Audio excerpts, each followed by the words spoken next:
idea of a Jeep. It's basically a load of metal tubes welded together, a couple of old-fashioned truck axles underneath, big Chevy V8 engine up the front. You see these headlights? They're not real, they're painted on. Frankly, it's not going to give Range Rover any worries in the luxury department. But then, a Range Rover can't do this. The Icelandics love throwing their nitrous-injected 1,000-horsepower Jeeps at the landscape.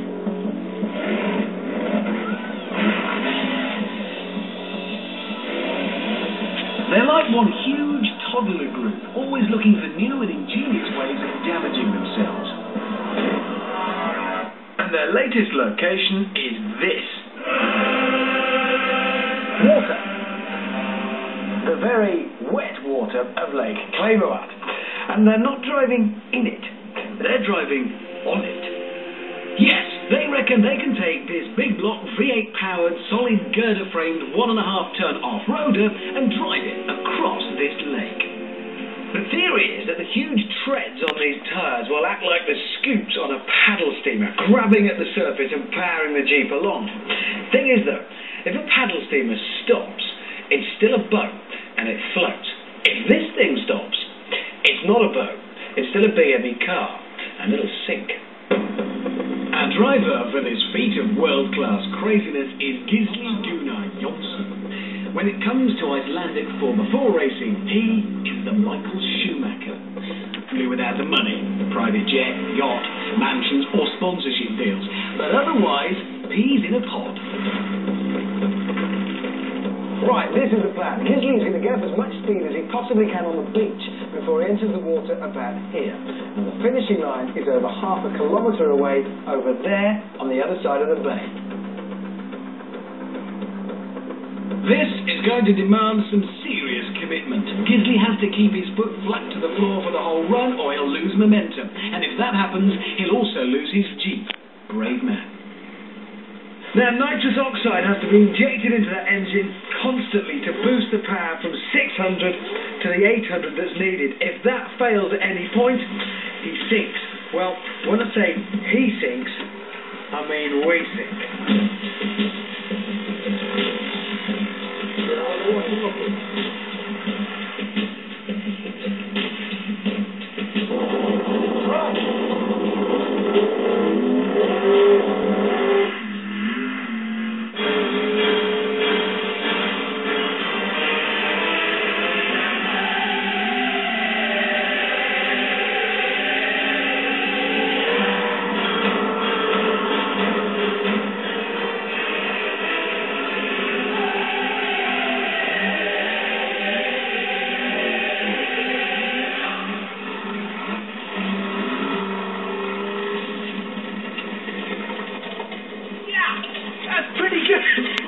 That is unbelievable.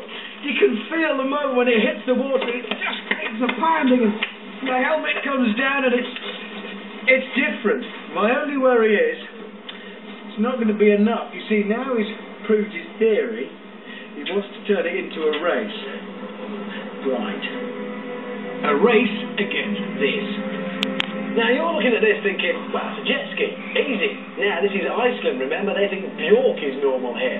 So no, it's actually a snowmobile, a vehicle designed to go on, well, snow. Once again, a Jeep driver has to maintain maximum commitment once he's on the lake.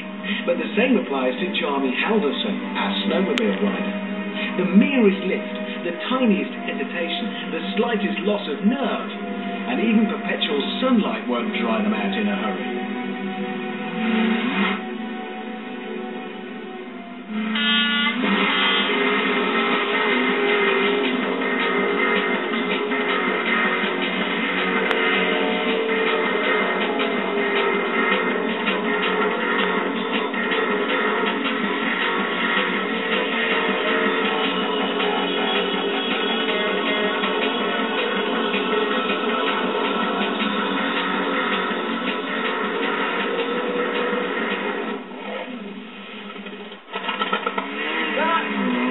Was incredible, but I can categorically tell you, if you find yourself near an Icelandic lake and you don't have any sort of waterborne transport, you're best off going for a snowmobile.